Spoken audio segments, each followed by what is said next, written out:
The night had fallen over Sydney in that soft golden way that made the harbour glisten like a bowl of molten stars. But for Anna, the beauty of the city meant nothing as she hurried down the stone steps leading to the lower deck of the Royal Vantage Club. Her breath was unsteady, her hand pressed instinctively against her stomach as her unborn daughter kicked, unsettled by the tension coursing through her mother. She whispered, "Shh, darling, it's okay," even though nothing about the moment felt okay. Behind her, footsteps echoed, sharp, powerful, impatient. "Anna!" the voice barked. Damien Rutherford, the youngest member of one of the richest mining families in Australia, descended after her with the cold, entitled rage of a man who had never been told no in his life. She turned to face him, her back literally against the railings overlooking the water. "I told you," she said, trying to keep her voice from trembling. "I won't be your secret anymore." Damien scoffed, stepping closer. "You should be grateful I even keep you around. Women like you don't get men like me." "Women like you?" The words sliced through her. She was 7 months pregnant with his child. She had given up her job, her apartment, even her friends, because he wanted her hidden, out of sight, out of mind. She took a breath. "I'm leaving, Damien." "I'm done." Damien's jaw tightened. "No, you're not." He grabbed her wrist. Not hard enough to bruise.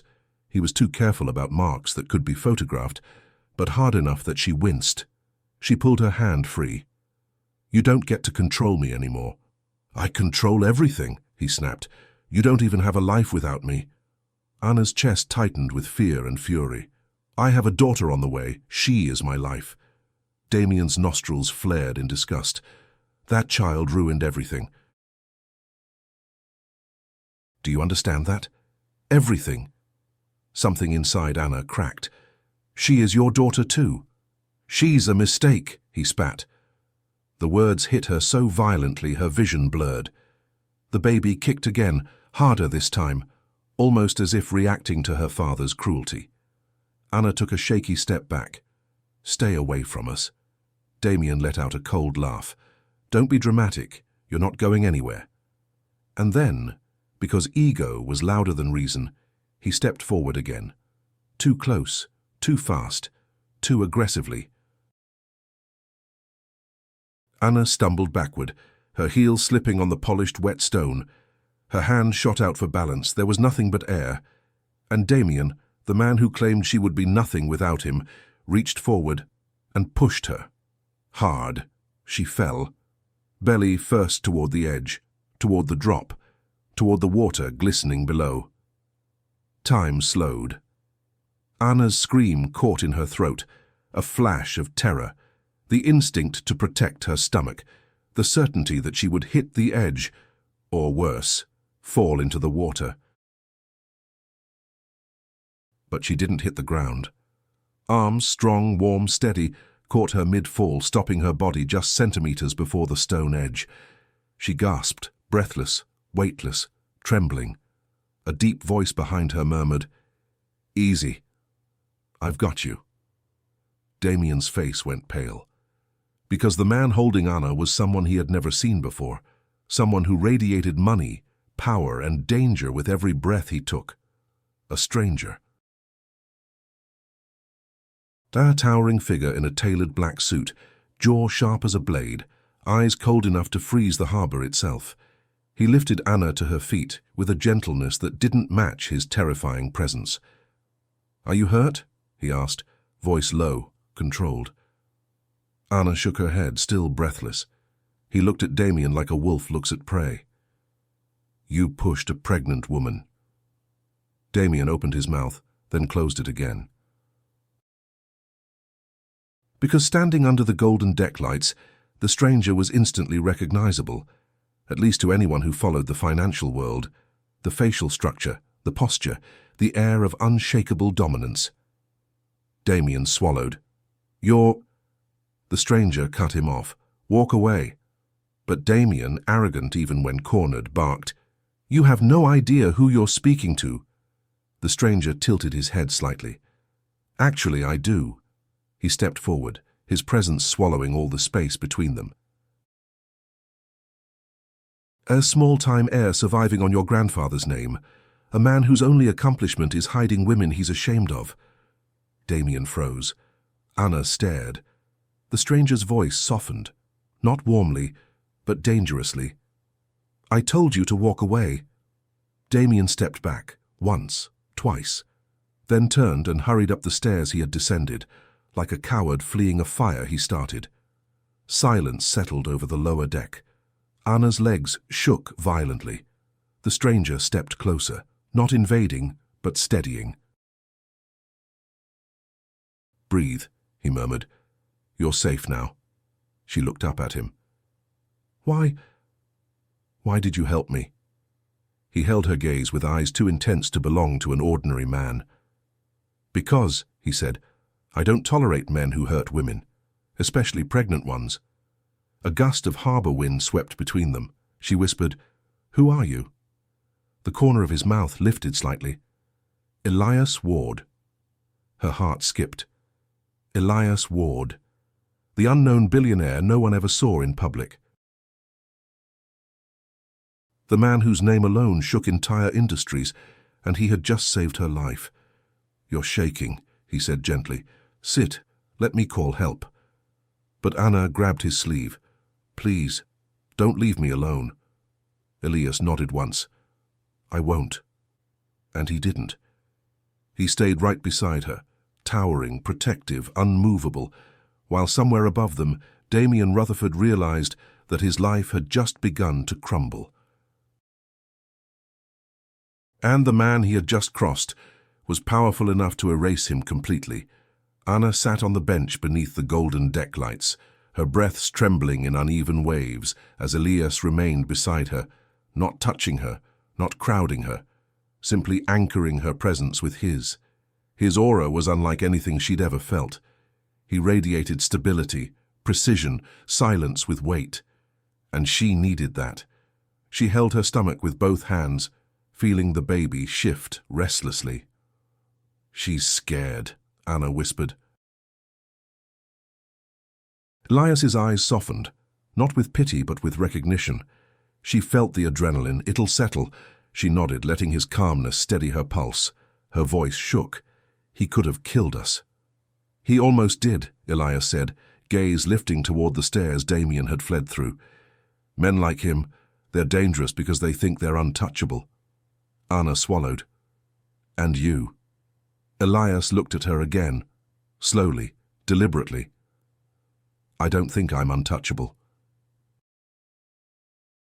I simply don't fear men who believe they are.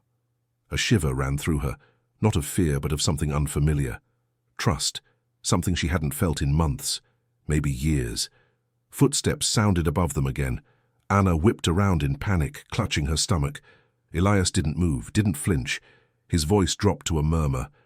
It's not him. A moment later, a security guard from the Royal Vantage Club appeared, pushing open the side door with a confused expression. Sir, ma'am. We received reports of... His eyes widened when he recognized Elias. Oh, Mr. Ward, my apologies, sir, I didn't... Elias raised one hand. She needs medical attention. The security guard straightened. Right away, sir. Should I call the paramedics? Anna quickly shook her head. No hospitals, not yet. I can't... Elias studied her face, understanding instantly. Women running from men like Damien had patterns, fears of records, fears of retaliation, fears of being found. Private care, he instructed the guard. Now! The guard nodded and sprinted back inside. As soon as they were alone again, Anna's shoulders slumped. Thank you, she whispered. You don't even know me, and you didn't deserve what happened. Elias paused, voice growing quieter. No one does. She looked at him, really looked at him this time. Strong jawline, dark hair, eyes that held shadows, but also clarity.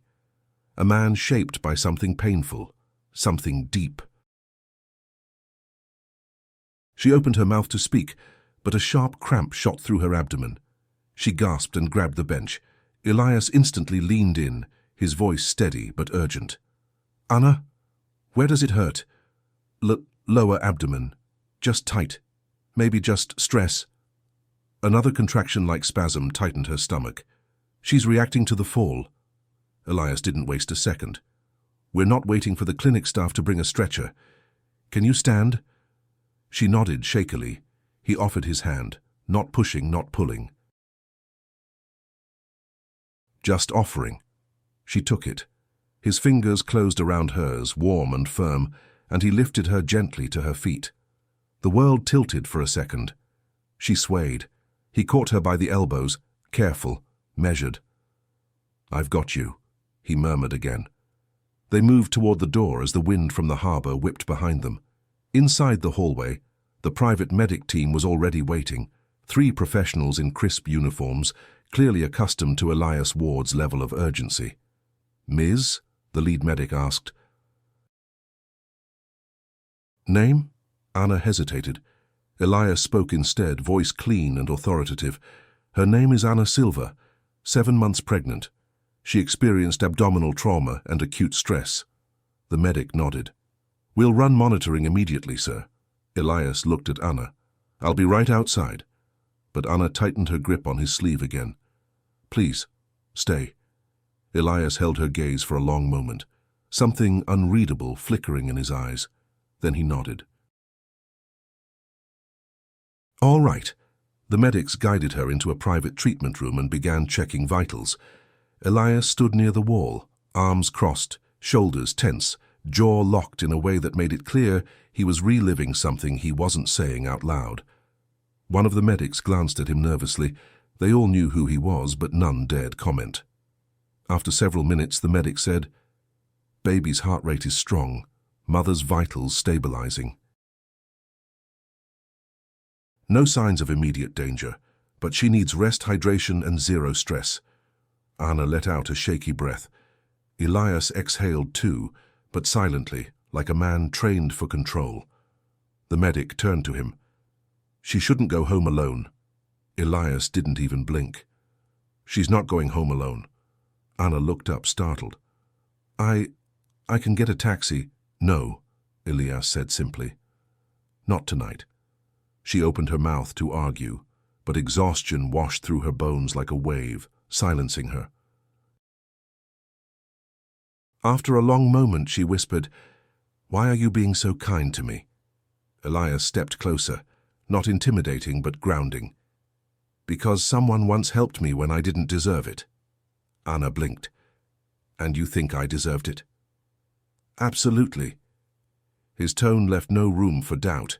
Before she could respond, the door slammed open. Everyone turned. Damien stood there, face red, chest heaving, eyes wild. "Where is she?" Anna's blood froze. The medic stiffened. Elias didn't move, but his eyes changed. The calmness vanished. What replaced it was deadly, controlled, lethal. He stepped forward, placing himself fully between Anna and Damien. "You made a mistake coming back," he said quietly. Damien's voice cracked with rage. "She's mine!" Elias smiled. A slow, terrifying smile. Not anymore. Damien's breath came out in frantic bursts, the kind that belonged more to a cornered animal than a man with power. His suit jacket was crooked, his hair disheveled, and a thin line of sweat glistened across his temple. He pointed a shaking finger toward Anna, who was half reclined on the clinic bed. "She's mine, you understand? Mine." The lead medic stepped between them. "Sir, you need to leave. This is a private "Shut up!" Damien barked, shoving the medic aside. Anna flinched violently. Her hand flew to her belly. The baby kicked again, harder. Elias stepped forward, one movement, smooth, controlled. Predator precise. "Touch any of them again," Elias said, voice calm like a blade dipped in ice. "And I will escort you out personally. You won't enjoy the experience." Damien blinked, thrown off by Elias's unwavering tone. You think you can threaten me? I'm a Rutherford. And I'm Elias Ward." Silence detonated through the room. Damien's face drained. His anger trembled into something uglier, fear mixed with wounded pride. "Ward," he whispered, voice cracking. "Ward as in—" "Yes," Elias said, "as in everything you're terrified to disappoint." Damien stumbled back a step. Elias advanced, not with violence but with authority so sharp it cut the air itself. "You pushed a pregnant woman," Elias said softly, dangerously. "A woman carrying your child." "She provoked me," Damien snapped. Elias tilted his head slowly. "Explain something. How does a heavily pregnant woman provoke you into using both hands to shove her toward a ledge?" Damien opened his mouth. No sound came out. The medics watched with wide eyes. They were seeing something historic, a billionaire whose existence was practically myth, dismantling a notorious heir with nothing but words. Anna whispered, voice trembling, "Please, just make him leave." "She doesn't get to speak," Damien hissed. Elias turned, just his head, and the look he gave Damien was enough to silence an entire generation of bad decisions. "She speaks," Elias said. "The only reason you're still standing here is because she hasn't told me to do more." Damien's expression twisted. "You don't understand. She's nothing without me." Elias stepped closer. "You're wrong. She's everything without you." Damien's face crumpled with rage. "You don't know what she did. She trapped me with that baby." Anna's breath broke. "I didn't—" "Quiet!" Damien barked. Elias moved. It wasn't loud. It wasn't fast. But the energy in the room shifted so radically. The medics instinctively backed against the walls. Elias positioned himself fully in front of Damien, close enough that Damien felt the heat of his breath. "If you raise your voice at her again," Elias murmured, "you'll regret ever walking into this room." Damien scoffed, but his voice wavered. "You think I'm scared of you?" Elias's eyes dropped, slowly, to Damien's trembling hands, then to his uneven breathing, then back to his face. "Are you terrified?" Damien swallowed hard. Elias didn't blink. "Now," Elias said, tone quiet but absolute, "you're leaving. You can walk out, or I can carry you out. Choose carefully."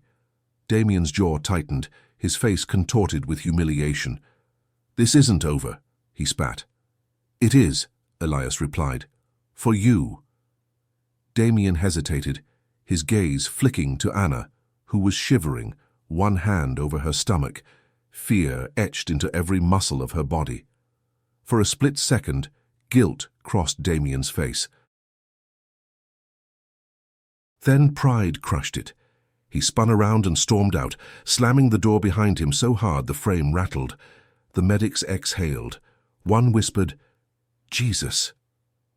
Elias didn't move. Not until the footsteps faded down the hall. Only then did he turn back to Anna. "He won't come near you again tonight," Elias said gently. "I'll make sure of it." She wiped a tear with trembling fingers. "I'm sorry you had to get involved." Elias approached slowly, sitting on the stool beside her bed. "Anna, what happened back there wasn't your fault. You don't owe anyone an apology." She looked down, her voice cracked. "I don't know how he became like this." Elias's eyes softened. "People show their real selves when they think no one can stop them." A tear fell down her cheek. Elias reached into his coat pocket and handed her a linen handkerchief. Clean, crisp, expensive. "Thank you," she whispered. "Rest," Elias murmured. "Focus on you and the baby." "That's all that matters right now," the medics interrupted gently. "Mr. Ward, we'll need to monitor her for another hour." "I'm not going anywhere," he replied. Anna stared at him. "Why do you care so much?" Elias breathed out slowly, like someone unlocking a memory he rarely touched. "Because once," he said quietly, "I watched someone I love cry the way you're crying, and no one stepped in for her." Anna's heart squeezed. "Who?" Elias's jaw tightened. My mother. Silence stretched, heavy, raw. Elias continued, voice lower.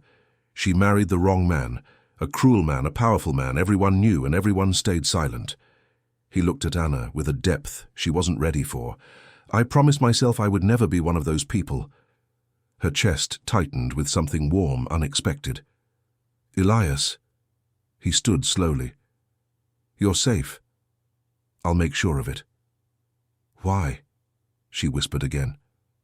He met her eyes. Because you and your daughter deserve better than the world you've been given. And in that silent exchange, Anna felt something shift, something unfamiliar and terrifying and hopeful all at once. She didn't know it yet, but this night, this moment, would change everything. Not just for her, but for the most feared man in Australia, Elias Ward, the billionaire who trusted nothing, who loved no one, who saved her. And who was about to dismantle Damien Rutherford's entire world, piece by piece. For the next hour, Anna rested under the soft glow of the clinic lights while the medics monitored her vitals. Elias never left the room. Not once. Not even when his phone vibrated repeatedly in his pocket. Calls from board members, security chiefs, high-level partners who usually received immediate responses. But tonight, nothing was more important than the trembling woman fighting to stay calm on the hospital bed. Every few minutes, Anna glanced at Elias, as if checking whether he was truly still there. And every time he met her eyes with a steady assurance that anchored her like gravity. When the medics finally said, "She's stable enough to be moved," Elias straightened immediately. Anna pushed herself upright, her body exhausted but her mind sharper than before. "Moved where?" she asked softly. Elias turned toward her. "Somewhere safe." "Safe?" she repeated. "Elias, I don't even know you." His expression softened just a fraction. "You don't need to know me, you just need to be protected." Anna looked down. "I can't afford anywhere safe." "I didn't ask you to pay," Elias said. The lead medic stepped forward. "Mr. Ward, we can arrange a private transport." Elias shook his head. "I'll take her myself." Anna blinked. "You... personally?" "Personally," Elias repeated without hesitation. "Come on," he added gently. "Let's get you out of here." The medics helped her to her feet. She swayed. Elias immediately stepped forward, one hand hovering near her back without touching, ready if she stumbled. They walked through the quiet hallway of the Royal Vantage Club's private section. The sounds of clinking glasses and soft jazz from the main floor echoed faintly through the walls, a cruel contrast to the chaos that had just unfolded. As they approached the exit, two men in dark suits stepped forward, Elias's personal security team. They bowed their heads slightly. "Sir." "Car," Elias ordered. "Pull up to the west entrance."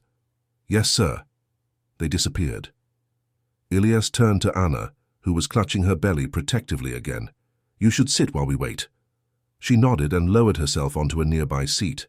The baby kicked again, less violently this time, but insistently. Elias crouched slightly beside her, lowering himself to be eye level. "Does it hurt?" "She's just... unsettled." "She felt everything you felt," Elias said softly. "She's reacting to your fear." A tear slipped quietly down Anna's cheek. "I didn't want her to live like this," she whispered. "Her father..." She couldn't finish the sentence. Elias did it for her. "Her father is a danger." Anna swallowed. "I used to think he was charming, powerful. I thought he'd lift me into a world of safety. And instead," Elias said gently, "he dragged you into his own darkness." She nodded, breath trembling. "I don't know how to fix any of this." Elias leaned back against the wall beside her, gaze still on her face. "You don't have to fix anything, not tonight." She looked at him, really looked at him, Why are you doing this? Because you deserve better, Elias said.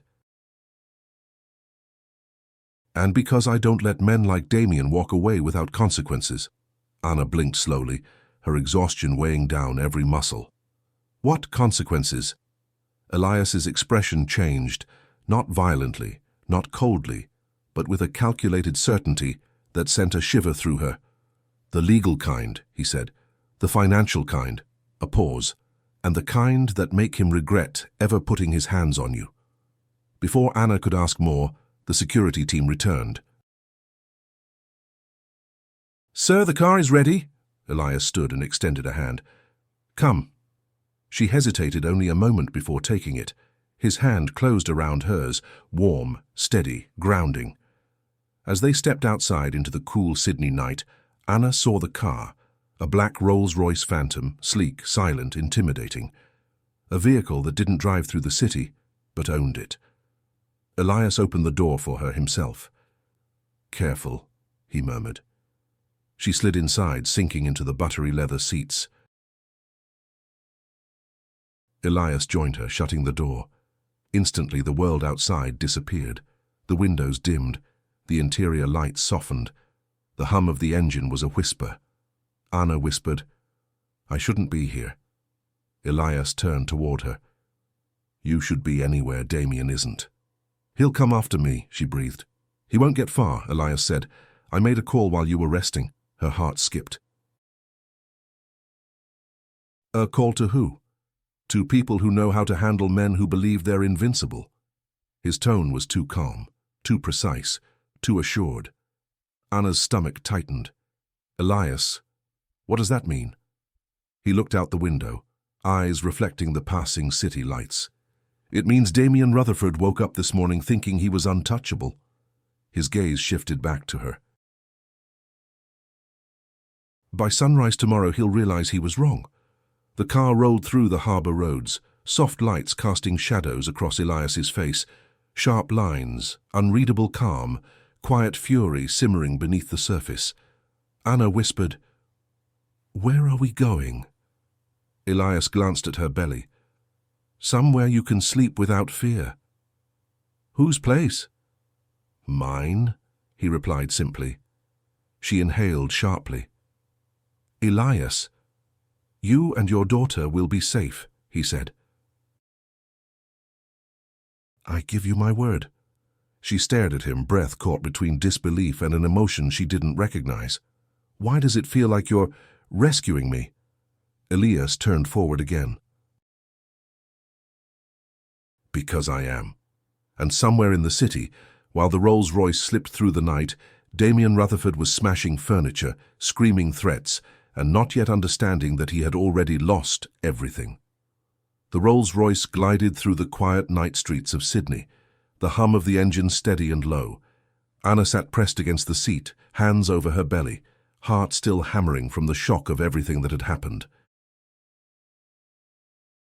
The city lights blurred through the tinted windows, gold, blue, silver, turning the world outside into a soft, distant glow. Inside the car, the atmosphere was different, heavy, controlled. Elias sat beside her not like a man offering charity, but like someone who had already calculated every step ahead, someone who had decided she would not be harmed again. Anna glanced at him briefly.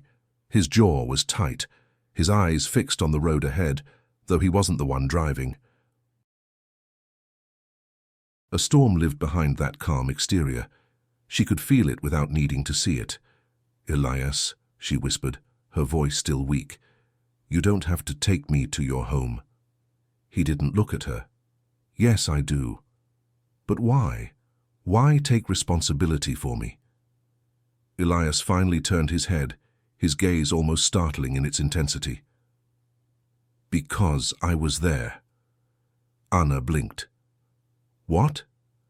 I was standing close enough to catch you, he said quietly.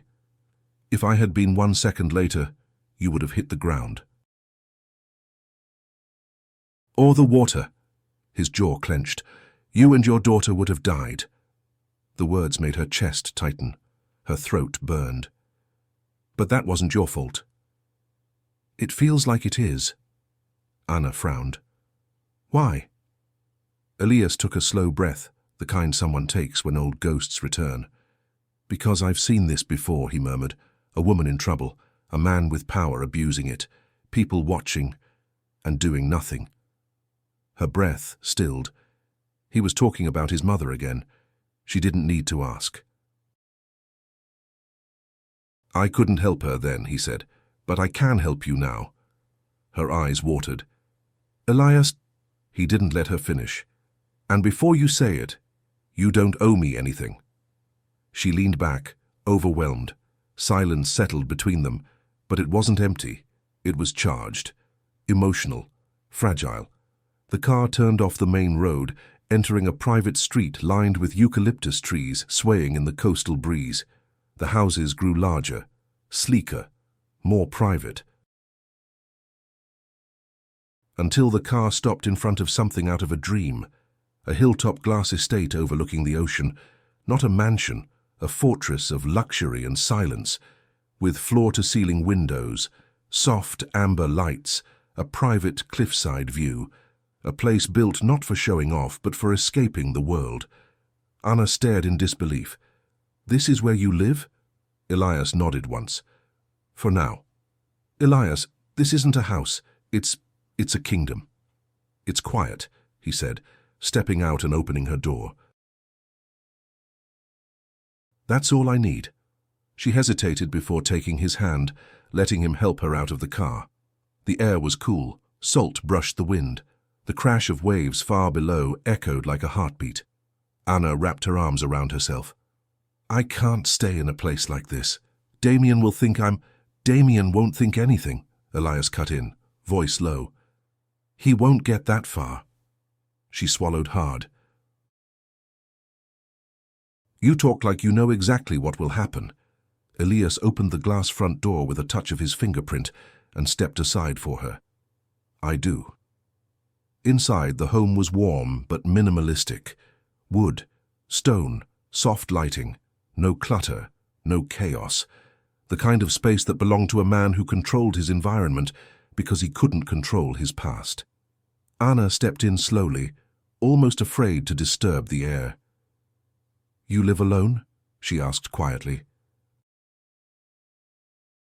Always. And you're okay with that? His voice lowered. I prefer it.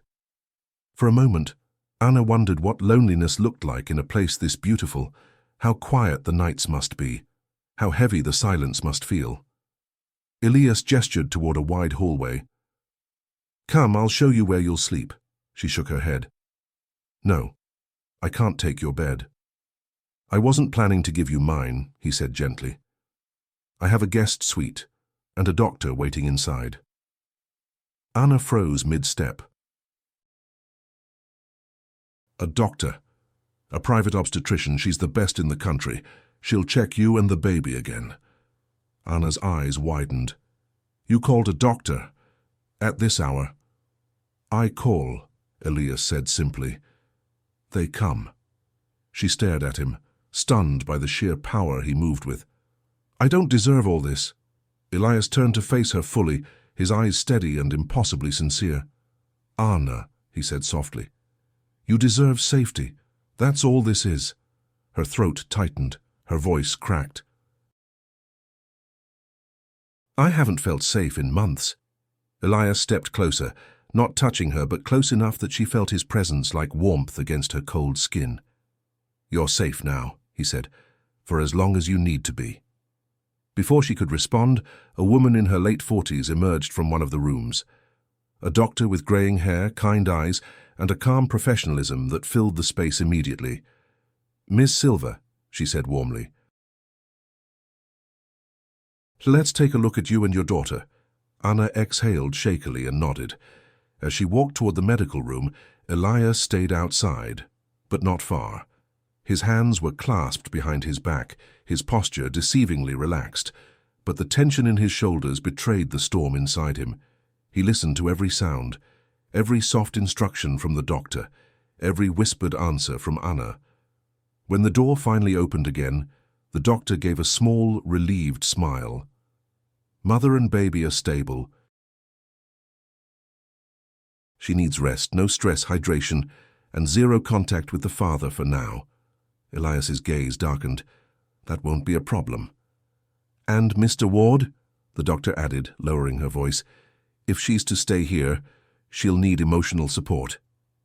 She'll have it, he replied quietly, whatever she needs. The doctor nodded and left.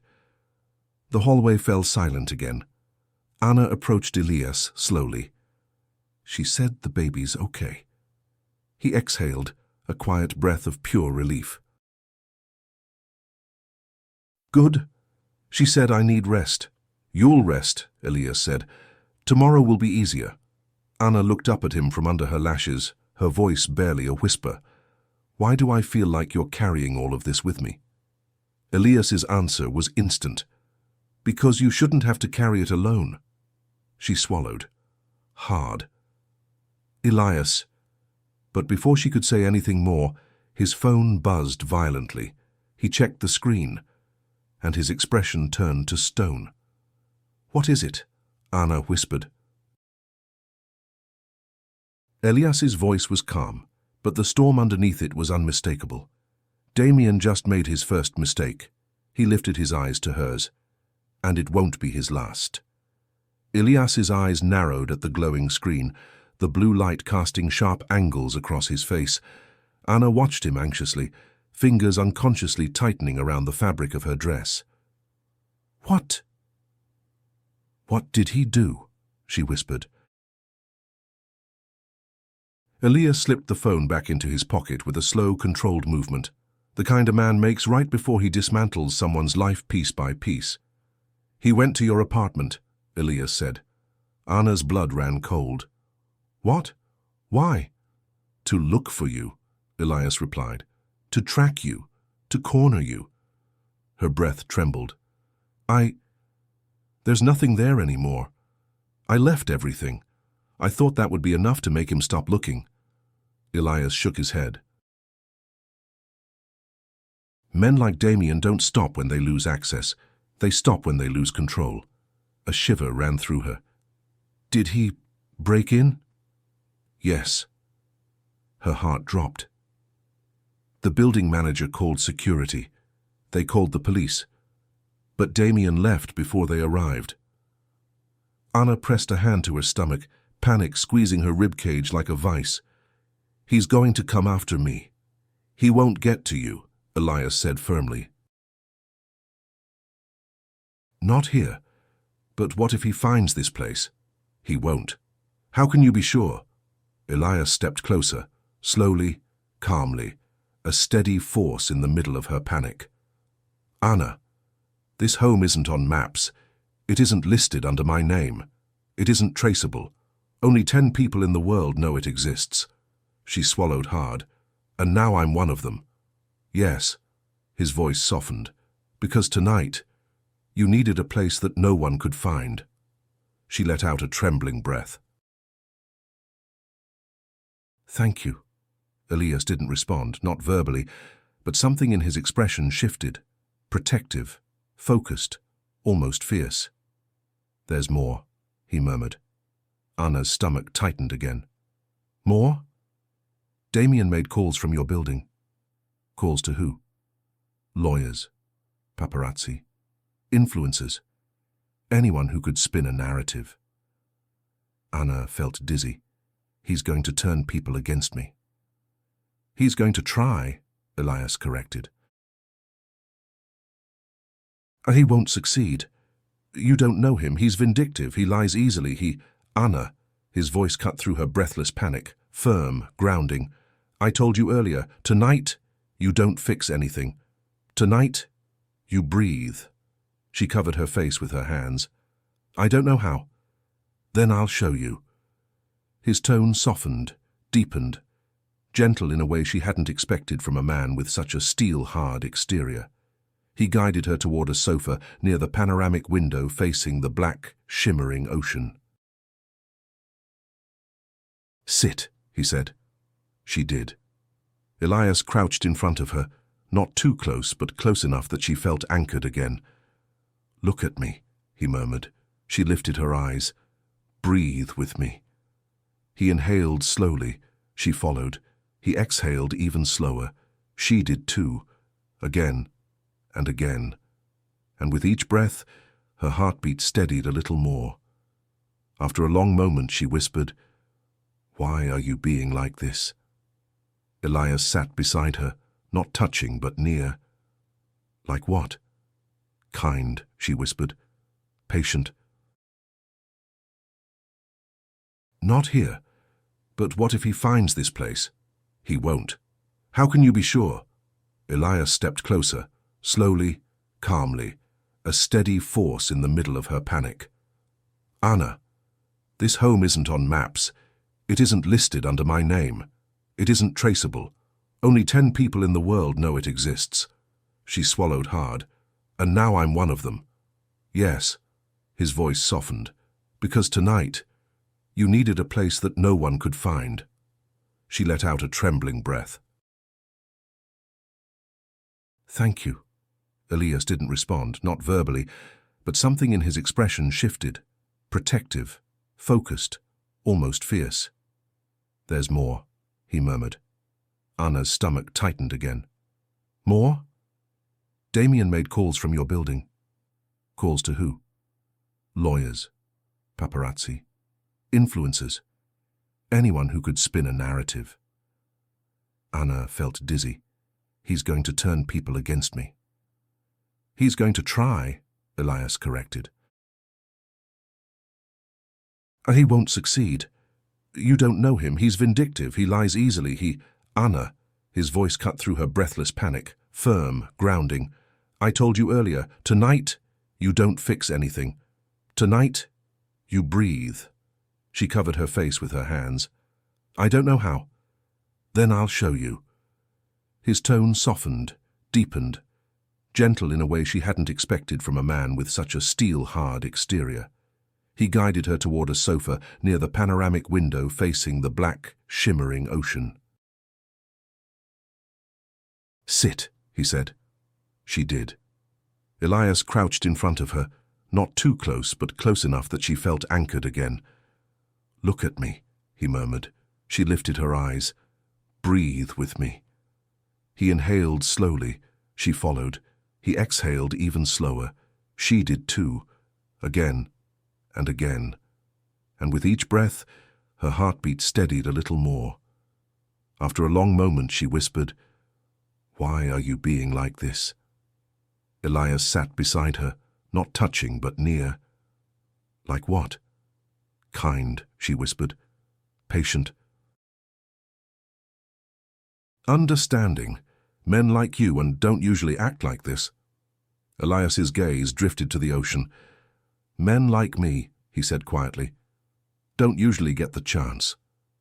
Anna frowned softly. "Chance to what?" He didn't answer immediately. Instead, he stood. "You need rest," he said. "You and the baby." She nodded. "I'll show you your room." He guided her through a hallway lit with soft, warm lights. The guest suite door opened to a calm, neutral-toned room with a bed large enough to swallow her whole. She stepped inside and almost melted at the sight of it. "Elias, this is too much." "It's what you need," he replied. "Not too much." She lowered herself onto the edge of the bed, exhausted. "Will you—" Her voice cracked slightly. "Will you stay close? Not inside the room, just— I don't want to feel alone tonight." Elias hesitated. Just a moment. But in that moment, she saw more of him than she had the entire night. He wasn't used to people needing him. Not this way. Not honestly. "I'll be in the next room," he said. "If you need anything, you call my name and I'll be here." Relief washed over her. "Thank you." She lay down, turned to her side, cradled her belly. Elias moved to dim the lights. The room softened into warm shadows. Before he left, she whispered, "Elias—" "Yes?" "What mistake did Damien make?" Elias met her eyes in the dark. "He tried to build a war." He stepped back into the doorway, voice lowering dangerously. "But he doesn't realize he just started one with me. The door closed gently. The house fell silent. Anna drifted into sleep, slowly, finally, safely. But Elias didn't sleep, not even for a moment. Instead, he walked to his private study overlooking the cliffside, turned on a single lamp, sat at his desk, picked up his phone, and with a voice so calm it was terrifying, he said to the person on the other end, "Begin the process. Every asset, every connection, every weakness." "I want Damien Rutherford dismantled by sunrise." The reply was instant. "Yes, Mr. Ward." Elias ended the call, leaned back in his chair, closed his eyes for one breath, then whispered into the empty room, "No one touches her again." Morning light had barely begun to slip across the horizon when Anna woke with a sharp intake of breath. For a moment she didn't know where she was. The sheets were far too soft. The silence was too heavy. The air smelled like eucalyptus and ocean breeze, nothing like the cramped apartment she'd escaped or the suffocating penthouse Damien kept her hidden in. Then it all rushed back. The fall. Elias. The clinic. The mansion made of glass and safety. She rolled slowly onto her back, one hand instinctively caressing her belly. The baby moved gently, nothing like the frantic kicks from the night before. Anna exhaled with relief. "Good morning, little one," she whispered. "We're safe." She sat up, wincing slightly from tension in her ribs, and looked around the room. A soft blanket had been placed over her during the night. The curtains were partially open, and on the nightstand, impossibly precise, lay a glass of water and a handwritten note in elegant script. "If you wake and feel unwell, call for me immediately. E.W." Anna held the paper for several seconds. Something warm bloomed in her chest, a feeling she hadn't allowed herself to feel in months. Safety. She brushed a tear away. "Why is he doing all this?" she whispered to herself. She stood carefully, one hand on the bed frame for balance, and stepped into the hallway. The house was quiet, but not empty. She felt him there, before she saw him. Elias was in the kitchen, sleeves rolled up, preparing something on the stove with a level of focus she had never seen in a man making breakfast. "Good morning," he said without turning, as if he sensed her presence behind him. She froze. "How did you know I was there?" "You walk lightly," Elias replied. "People who've lived in fear tend to do that." The words hit her deeper than she expected. She approached slowly. "I didn't mean to wake you." Elias finally turned. His hair was slightly tousled, his expression steady, but something about him looked softer in the daylight. "I didn't sleep," he said. Anna frowned. "At all?" "I had work to do." She swallowed. "Because of me." "Because of Damien," he corrected. "And because I meant what I said." He slid a plate toward her. "Eat." She blinked. "You made breakfast?" "Oatmeal with almond milk and vanilla," he said simply. "Doctor's orders. It stabilizes blood sugar and helps reduce abdominal tension." Anna stared at the bowl. No one had cooked for her in months. Damien always said pregnant women were too emotional and too much trouble. She sat slowly. "Thank you," she whispered. Elias watched her take the first bite. Only after she swallowed did he turn back to the stove for his own meal of black coffee and nothing else. "Elias," she murmured, "about last night. Everything that happened." He set his mug down. "If you're going to apologize, don't." "I'm not apologizing. I just want to understand." Elias leaned against the counter. "Understand what?" "Why you're helping me." He held her gaze for a long moment. "Because I needed someone once," he said. "And no one came." Her breath caught. "Your mother?" "Yes." Silence stretched, fragile. Anna whispered, "I'm sorry." Elias's expression didn't change, but something in his eyes flickered. "Don't be. She taught me exactly what kind of man I refuse to become." They stayed quiet for a moment. Then Anna asked, hesitant, "What happened with Damien?" "The call you received last night." Elias's jaw tightened again. "He went to the press." Anna's heart sank. "To lie? To frame you? As what?" Elias took a slow sip of coffee.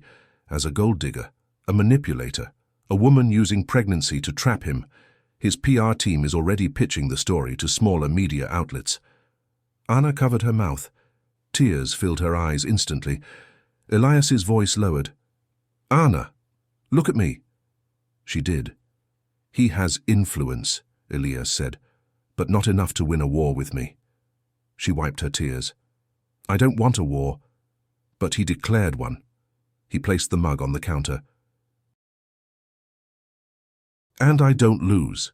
She shivered, not from fear but from the intensity of the truth in his voice. "What are you going to do to him?" she asked.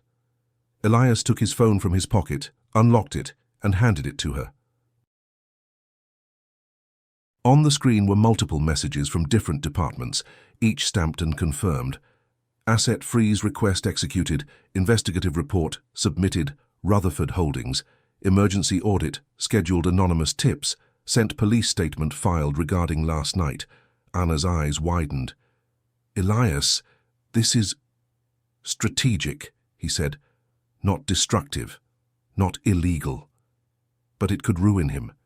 Elias's gaze hardened. "He nearly killed you." "I know, but—" "There is no but here, Anna." She looked down. "Elias, he's still the father of my child."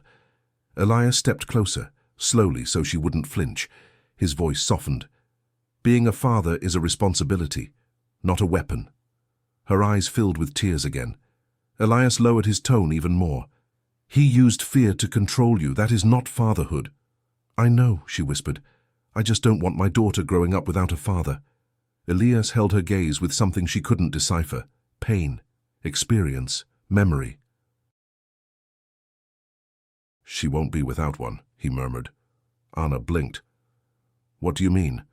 But before he could answer, his security chief entered the room with urgency. "Sir, we have a situation." Elias stiffened. "What kind?" "Damien Rutherford was spotted outside the security gate." Anna gasped. "He found us?" "No," the chief said. "He doesn't know you're here." He paused. "But he's screaming your name at the guards." Anna's blood ran cold. "Elias," she whispered. Elias's voice became ice. "He came here." "Yes, sir." Elias stepped toward Anna instinctively, his body shielding hers. "You're not facing him," he said. "You're staying here." "But—" "Anna, this ends now." He turned to his security chief. "Keep her in this room." His eyes locked onto hers, steady, unshakable, powerful. "I'll handle him." Then Elias Ward, calm, composed, terrifying, left the kitchen. And Anna felt her heartbeat pounding so loud she could barely breathe, because Damien hadn't realized it yet. But approaching this house, coming here, crossing this line, was the last mistake he would ever make. Elias moved with a controlled, predatory calm as he walked down the hallway, each step sharp and certain, echoing through the silent, glass-walled mansion. His security team followed at a respectful distance, but it was obvious to all of them that Elias didn't need protection. He was the danger. Outside, beyond the tall, reinforced gates, Damien Rutherford shouted Anna's name like a man unraveling. His voice cracked through the early morning air with desperation, fury, and entitlement, the same toxic cocktail that had destroyed him piece by piece. "Anna, I know you can hear me. Come out." He slammed his hand against the metal bars. "You can't hide in there forever. You're mine, do you understand me? Mine." The guards remained firm. "Mr. Rutherford, step away from the gate. You're trespassing on private property." "Shut up," Damien barked. "I know she's inside. She belongs to me." "And I'm not leaving without her." Elias stopped at the top of the driveway path, watching him from a distance. For a moment he didn't speak. He simply observed Damien, disheveled, frantic, eyes wild, a man unraveling under the weight of his own actions. Then the gates opened with a slow, controlled mechanical groan. Damien froze. Elias stepped forward. The gates closed behind him. They were now face to face on the quiet coastal road, ocean wind whipping between them. Damien tried to puff his chest, trying to regain a semblance of power. Where is she? Elias didn't blink. Safe. Damien scoffed. Safe? With you? You don't even know her. But I know what you did, Elias replied calmly. Damien's face twisted. You don't know anything. She's manipulative, unstable, emotional. Elias stepped forward once, just enough to make Damien's words die in his throat. Finish that sentence, Elias said quietly, and see what happens. Damien swallowed hard. She's carrying my child. I have a right to see her. You lost that right when you pushed her. It was an accident, Damien shouted. She slipped. I was there, Elias said. I watched you shove her. Damien faltered for a second, shock crossing his face as the truth he'd been trying to reframe was laid bare. It wasn't. She was yelling. I was angry. I didn't mean to. Intent doesn't erase impact. Damien's voice shook. You don't understand. She was going to leave me. She was going to ruin my life. You ruined your own life, Elias said. You touched her, you terrified her, and you endangered your own child. Damien's eyes gleamed with misplaced pride. But she still came back to me. She always does. Elias's expression hardened. Not this time. You don't know that. Elias tilted his head slightly, a gesture that carried more menace than shouting ever could.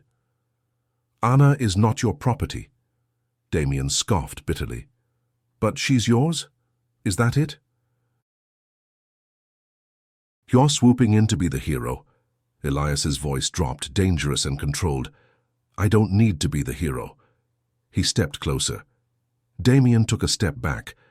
But I am the man who will make sure you never hurt her again. You think you can stop me? Damien spat, though fear cracked beneath the anger. You think you can decide what happens between us? I already have. Damien's fists clenched. She's not staying here. She's coming with me. Elias's expression didn't change. No. She isn't. Damien lunged forward a step. Elias didn't move. The security guard behind him tensed, but Elias lifted one hand, commanding stillness without a single word. You want to know the difference between you and me, Elias said. Damien sneered. What, money? Perspective. Elias's voice was steady, quiet. You think showing up here makes you powerful? Damien grinned through his panic. I'm not afraid of you. You should be. Damien's smirk faltered. Elias continued, not because of what I'll do, but because of what you've already done. What is that supposed to mean? Elias took out his phone, tapped twice, then held the screen out toward Damien. On it was a headline, from a major news outlet. Damon Rutherford under police investigation after violent incident with pregnant partner. Damien's face drained of color. No, I never... This wasn't supposed to... Elias slid the phone back into his pocket. Your PR team couldn't bury the story. The footage was sent anonymously. Footage? Damien's voice cracked. What footage? The restaurant cameras, Elias said. The ones facing the deck. No one was supposed to have access. Money is powerful, Elias said, but it's not omnipotent. Damien staggered back, breath shaking. My father, he'll fix this. He can't, Elias said. He's already issued a statement distancing the company from you. Damien's knees nearly buckled. Elias's voice softened, but in a way that chilled rather than comforted. Your downfall isn't because of the war you declared. Damien looked up, eyes wet with panic. Then why? Because of the woman you underestimated. Anna? Yes, Elias said. She survived you. and that is the reason you'll lose everything." Damien's voice cracked. "You don't understand. I love her." "Love?" Elias echoed, stepping closer until Damien couldn't take another step back. "Love doesn't bruise. Love doesn't shove. Love doesn't terrorize." Damien trembled. I can change." Elias studied him for a long moment, long enough for truth to cut through illusion. "No," Elias said quietly. "You can't." Tears welled in Damien's eyes, anger, fear, desperation. "Please, I need her." Elias's expression didn't soften. "You don't even need yourself." Damien looked broken. Elias turned slightly, as if preparing to walk away. Then he delivered the final blow. "The police want to talk to you."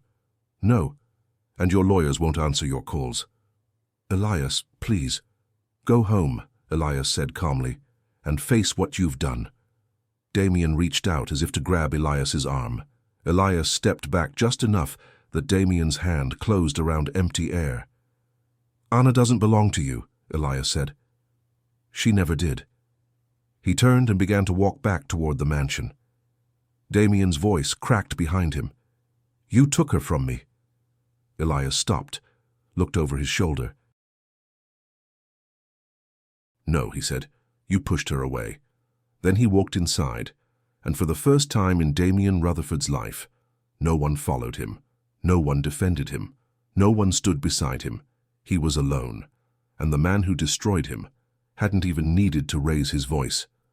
Elias walked back up the long stone path toward the house, each footstep controlled, measured, precise. The ocean wind tore at his shirt and hair, but his expression never shifted, not even when Damien's desperate voice cracked behind him, begging, threatening, unraveling all at once. He didn't look back. Not even once. By the time he reached the front door, Anna stood there, hands pressed anxiously against her belly, eyes wide and terrified. "Is he gone?" she whispered.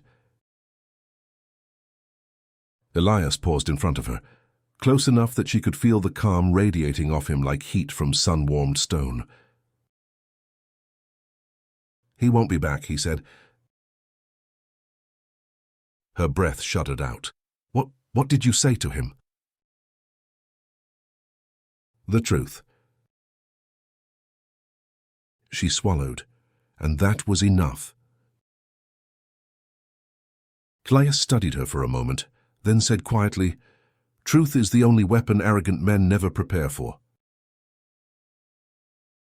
A tear slid down her cheek, not from fear but from the emotional exhaustion that had weighed on her for months. He gently closed the door behind them, shutting out the world, shutting out Damien's chaos, shutting out the damage. "Sit," Elias said softly. She obeyed without thinking, sinking onto the large sofa facing the ocean view. The morning light flooded in, bathing her in gold. Elias remained standing for a moment, observing her carefully, the tremor in her fingers, the shallow breath, the way she held her belly as if shielding the child inside from anything that moved. "Are you in pain?" he asked. "No, it just drained. I thought he would never stop. I thought he'd keep chasing me forever." "You don't need to run anymore," Elias said. "I won't let him reach you." She looked up sharply. "You keep saying that, but why? Why is someone like you involving yourself this deeply?" Elias walked around the sofa and sat across from her, elbows resting on his knees, hands loosely clasped. "Because you didn't deserve this life he tried to trap you in." Anna shook her head. "Many women suffer worse and no billionaire appears to save them." His eyes softened, his voice lowering into something rawer, more vulnerable. "My mother didn't get one either." Anna inhaled shakily. "Elias!" She died believing she was worthless, he said quietly. She died believing she had ruined my father's image. She died thinking she wasn't enough. His voice hardened. But she was more than enough. He wasn't. Anna covered her mouth, tears streaming down her face. Elias continued, voice tight with controlled pain. I was 10 years old. I watched her shrink day by day under a man who never treated her like a person, only an accessory, a possession, a burden. Anna sobbed softly. Elias's hands tightened into fists. I made myself a promise. No woman within my reach would ever be left to fight a man like that alone. The room fell silent. Anna whispered, voice trembling, "So you're helping me because you couldn't help her?" "Yes," Elias said honestly, "but also because you deserve someone on your side for once." Anna wiped her tears with shaking fingers. "Elias, I don't know how to accept all this. I don't want to be a burden." "You're not. You hardly know me." He held her gaze. "I know enough." Her breath caught. Elias looked toward the hallway as if remembering something. "There's more you need to know," he said, "about Damien." Anna tensed. "What now?" Elias spoke carefully. "This morning the police reached out. They want your statement. They're preparing charges." Anna gasped, placing both hands on her stomach. "Charges against him?" "Yes." "But if I go to the police, he'll say I'm lying. It doesn't matter what he says anymore," Elias interrupted gently. "There's video evidence, witnesses, a documented break-in attempt, and—" He hesitated. "A restraining order already being processed." Anna stared at him in shock. "You filed a restraining order?" "For your protection," Elias said, "not out of revenge." She whispered, "I didn't even know how to begin doing any of that." "You weren't meant to know," Elias replied. "You were meant to rest." Anna looked down. "What happens now?" "You decide," Elias said softly. "When you're ready, if you want to press charges, I'll stand with you. If you want to disappear and start fresh, I'll arrange it. If you want to fight for financial support or custody protections, I'll make sure no lawyer intimidates you." Tears flooded her eyes again. "No one has ever given me choices before." "You have them now." Her shoulders trembled. "I don't know what the right path is." "You don't need to decide today," Elias murmured, "but you do need to breathe." Anna leaned back on the sofa, overwhelmed. Elias watched her carefully, then rose and walked to the kitchen. "Where are you going?" she asked softly. "To make you tea," he said, almost too casually. She blinked. "You make tea?" "I do many things you wouldn't expect." A soft, watery laugh escaped her.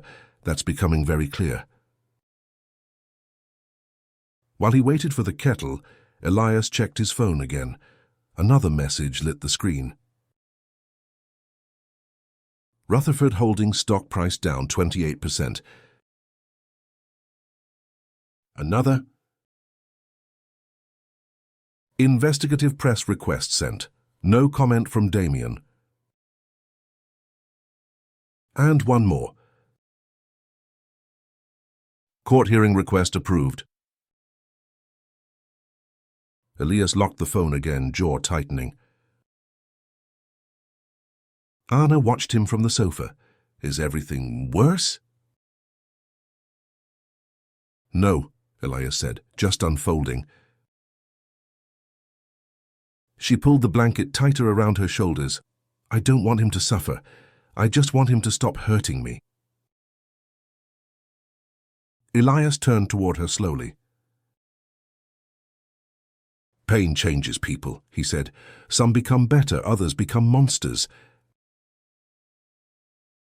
Anna swallowed. And Damien? Elias met her eyes. Damien chose what he became. The kettle clicked off. Elias poured her tea like he'd done it 1,000 times. No shaking hands, no hesitation. A man who carried storms but never let them spill.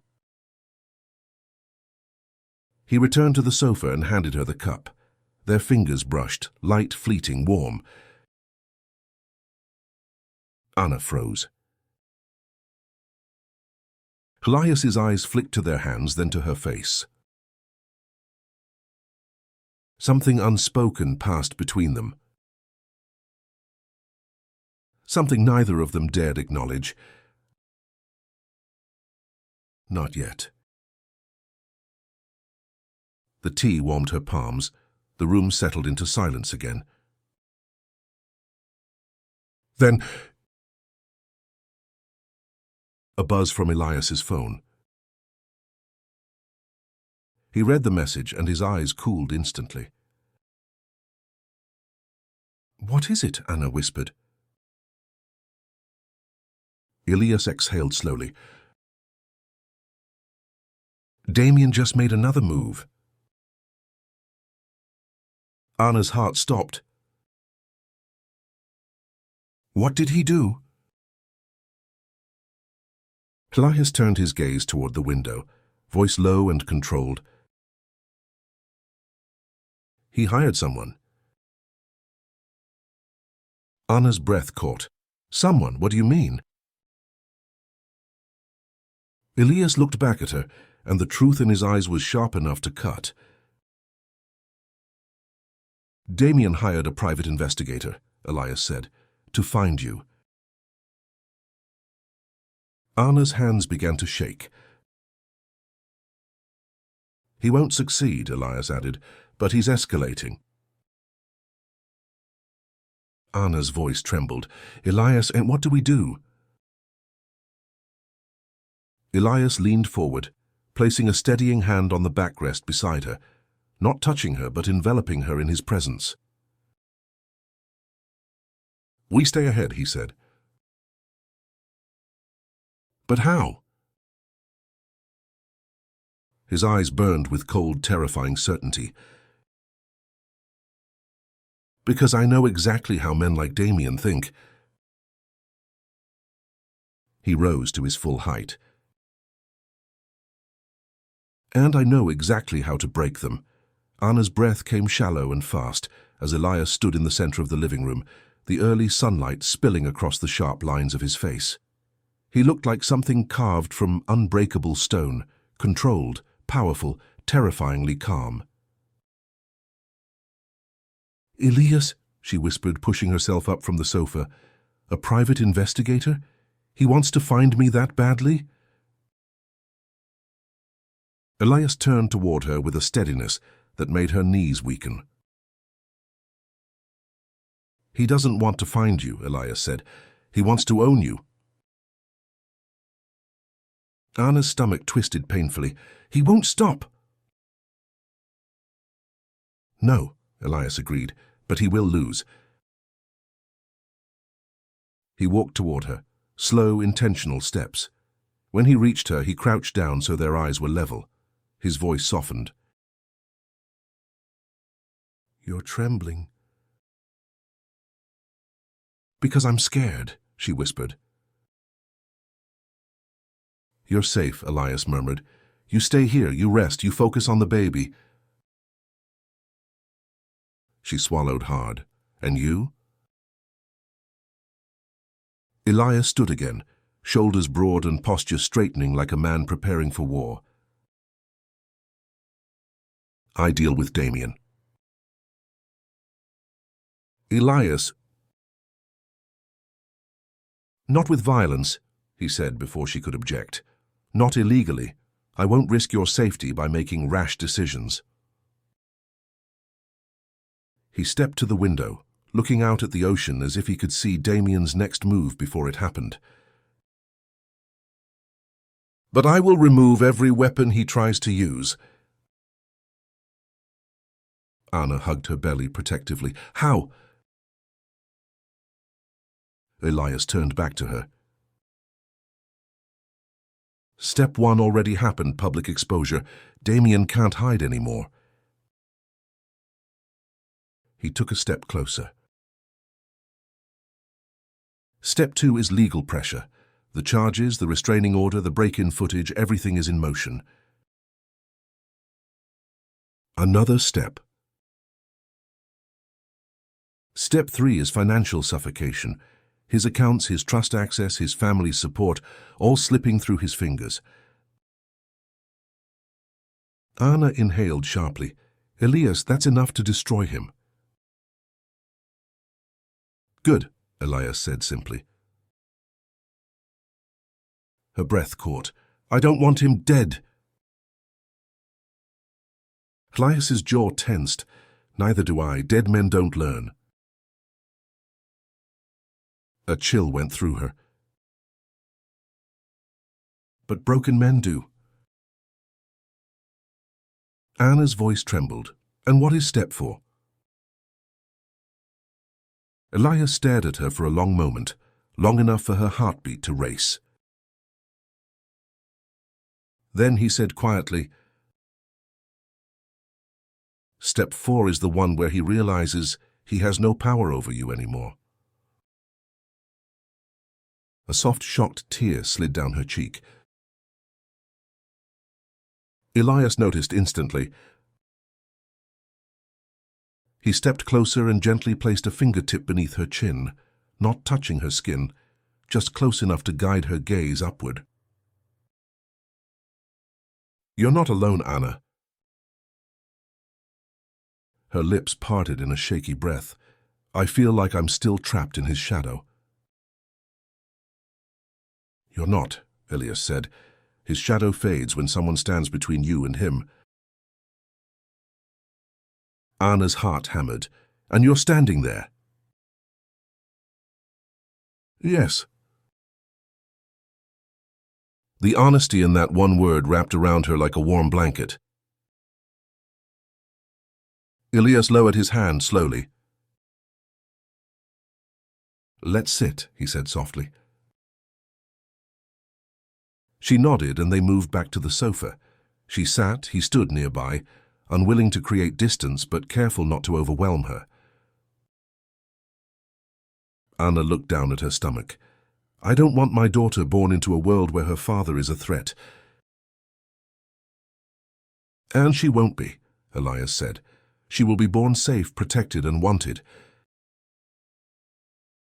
Her eyes lifted sharply. Wanted? The word hung in the air. Elias exhaled, slow, deliberate. When I said she wouldn't grow up without a father, Elias murmured, I didn't mean Damien. Anna froze. What are you saying? Elias's gaze softened in a way she had never seen before.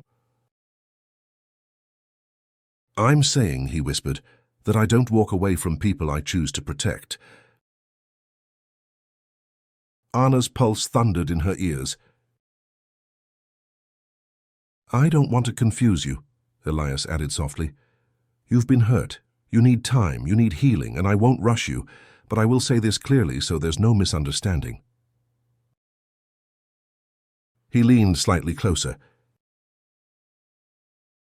You and your daughter deserve a future built on care, not fear.